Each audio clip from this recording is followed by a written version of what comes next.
अनुगुल परे कटक रे बर्षिले मोदी। कटक निर्वाचन सभारे प्रधानमंत्री कड़ा मंतव्य। रत्न भंडार चाबी नहीं कड़ा मंतव्य देले प्रधानमंत्री। कहले लोक कहउछंती रत्न भंडार चाबी तमिलनाडु पळाइछि। रत्न भंडार चाबी तमिलनाडु रे किए नै जाइछि बोली प्रश्न कले। श्रीमंदिर ओडिशावासी को भावावेग सह जड़ित थिबारु मोदी रत्न भंडार प्रसंग को गुरुत्वर सह नैछंती। गत थर ओडिशा आसीबा बेले मध्य एही प्रसंग उपरे राज्य सरकार को कड़ा समालोचना करथिले। आज मध्य समान ढंगरे राज्य सरकार को शाणित आक्रमण करथिले प्रधानमंत्री नरेंद्र मोदी।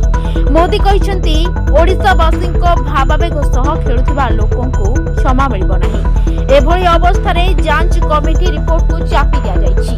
बारंबार दाबी सत्वे एहाकु सार्वजनिक करा जाउ नाही। बीजेपी सरकार आसीबा क्षणी चाबीर राज खुलिबो। जांच रिपोर्ट सार्वजनिक करा जिवो। जदि किछि गड़बड़ी थिबो मोदी काहाकु छाड़िबो नाही बोली कहिसंती।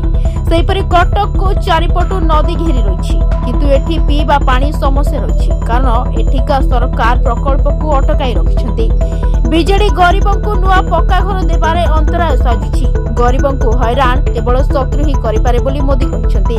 तबे ओडिसा रे चलितबा ए लूटराज बंद हेबा दरकार।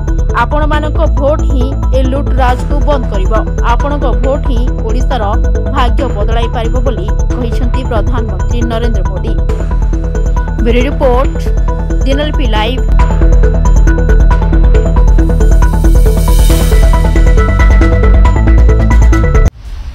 दिनलिपि लाइव को एबे ही लाइक शेयर सब्सक्राइब करंतु।